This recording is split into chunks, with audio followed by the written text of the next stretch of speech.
Hey guys, welcome to my channel. I hope you're all doing very well. So I just saw John Wick Chapter 3 Parabellum. Let's talk about it.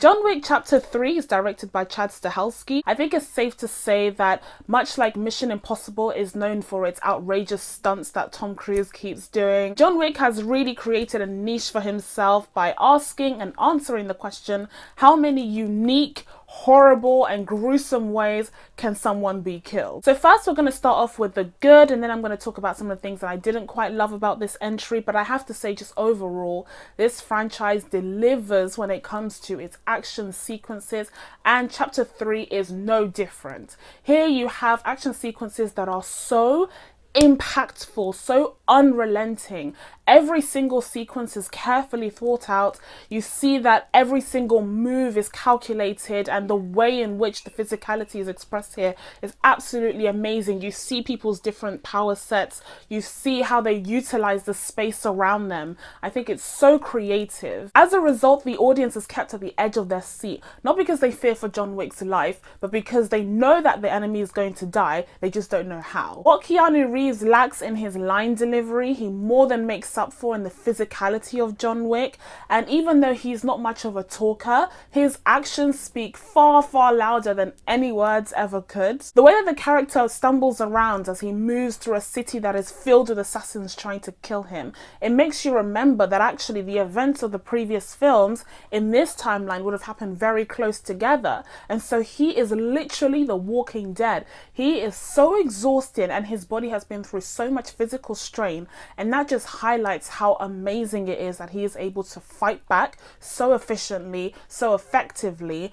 And as a result, it just adds to the whole experience because his character is suffering and is going through a lot of physical strain, but he's able to deliver nonetheless. I also really enjoyed the fact that this film takes pride in John Wick's skills and takes the time to really highlight how skillful he is beyond just the fighting. It's the moments in between when he's reloading his gun or he's making calculated decisions about how to attack his enemy and how to face the situation. And with every single weapon that he uses, from the gun to the knives, the swords, the glass, the book, you see that thought process amongst the hard-hitting, impactful moments of the fight sequences. In addition to this, you also get a bit more insight into John Wick's past. You find out about his real name and where he's from, and that's a really interesting element to it as well, because he's such a mythological character at this point that it was interesting to see a bit more insight into where he actually comes from and what made John Wick who he is today. So speaking of mythology, I absolutely love that aspect of this franchise. Alongside the fighting, there's also the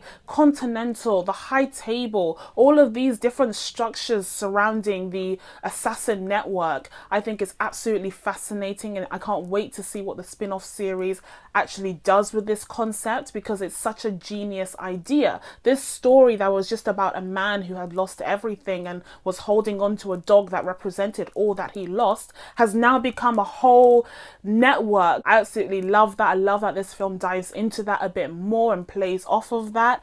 I loved seeing other versions of the Continental, like we got the version in Morocco. I loved seeing the way that the different factions kind of work independently and yet they still have to pledge their allegiance to the high table. That was very much a huge theme in this film, is the idea of obeying the rules and pledging your allegiance and ensuring that they stay under the guidance and the control of the high table. And I found that really fascinating. In terms of the characters themselves, I really enjoyed John Wick. As I said, he's not a man of many words, but his actions definitely speak louder than his words, and they're very, very effective in what they have to say. And I also really enjoyed Ian McShane's character. He's playing an Ian McShane type of character, but he's really fun in this as well, and it's nice to see Lawrence Fishburne back.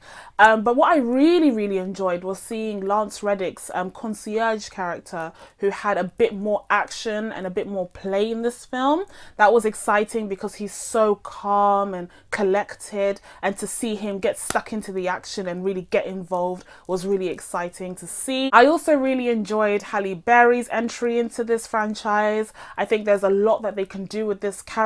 She wasn't in it for as long as the marketing suggested that she would be, but when she was there, I think she was absolutely spectacular, so badass, so amazing. I think they worked really, really well together, her and John Wick. However, there were a few characters in here that I wasn't as huge of a fan of, and we'll get to that later on. But in terms of just the cast in general, I think they did a great job in establishing this world and really fleshing it out and making it seem realistic. And finally, I wanted to address some of the amazing cinematography that's in this film. There's some beautiful scenes when John Wick is in the desert, or when they're in the Continental, whether it be the one in Morocco or New York. I think with these beautiful sequences, they've really done a good job here in trying to elevate the material and make it more than just your average C/B level action flick. It really allows it to become something more. There are some truly beautiful scenes here, and I really appreciated that effort.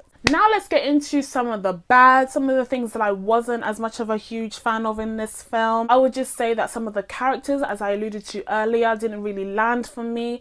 In particular, the adjudicator, who's played by Asia Kate Dillon. She kind of fell flat for me. She wasn't very menacing, wasn't very scary in my opinion, even though she kind of laid that on thick. You were supposed to fear her and fear how powerful she really was because she was associated with the high table. But I didn't really sense that from her own personality. Like, I sensed it from her position, but I didn't really see how she was a powerful individual. And I think that kind of hurt her as well, because she didn't really have any action sequences in this film. So essentially there was nothing really indicating just how terrifying of a person she was. There is a moment in the film where, tiny spoiler, she eats a blowfish, which is essentially a fish that could kill you. It's very poisonous if it's not prepared in a certain way, and they make a whole point of that. And that's supposed to show you like she has no fear and she means everything that she says. But for me personally, it just wasn't enough to really establish her as a terrifying character that was acting on behalf of the terrifying organization that was the High Table. Secondly, I also had some issues with the character of Zero, who was played by Mark Dacascos. I felt like at times he was very menacing and very terrifying. His skills were on point, especially with the sword, and his fighting skills really shone during those action sequences that he was in. But then there were moments where he turned into a mindless fanboy for some reason. I completely understand establishing how highly regarded John Wick is in the assassin community. I think that does wonders for his character, but I don't think it did very much to establish Zero's character in terms of him being a terrifying threat. I think it diminished how threatening he seemed, and I think it was very inconsistent with the tone. Sometimes it was a bit too cartoonish, and as a result, it just kind of felt unbalanced. Him alongside his goons, who are also equally fanboyish at moments, even giving John Wick an opportunity to sometimes get a one-up on them. It was just stupid, and I think it was slightly inconsistent with the tone of those sequences. So I would say that his character wasn't really the best. And finally, I would say that when it comes to the John Wick films, the story isn't really the strongest point. The idea that John Wick is motivated to do everything that he does because of his wife and because he wants to hold on to the memory of what he once had. Whilst it works in theory, in reality, we haven't really spent a lot of time with that side of him. And so we can't really relate to the relationship that he's clinging on to. And as a result, it kind of falls flat when they expect us to believe that this is his motivation. The characters' motivations in general are very murky here, not very well established or explained, and like I said, I don't think it's the strong point when it comes to the John Wick films. So as a result, I would say the story is the weakest part here, but it doesn't really matter. At least you're told that it doesn't really matter, because the action sequences, the set pieces, that's what really stands out in a John Wick film. It's the same thing for the Mission Impossible franchise. Like, I don't know what the story was for Fallout. I don't know what MacGuffin they needed to get in order to prevent a certain world disaster. Like, that's not really the main attraction when it comes to those films. It's the action, it's Tom Cruise trying to kill himself in several different ways.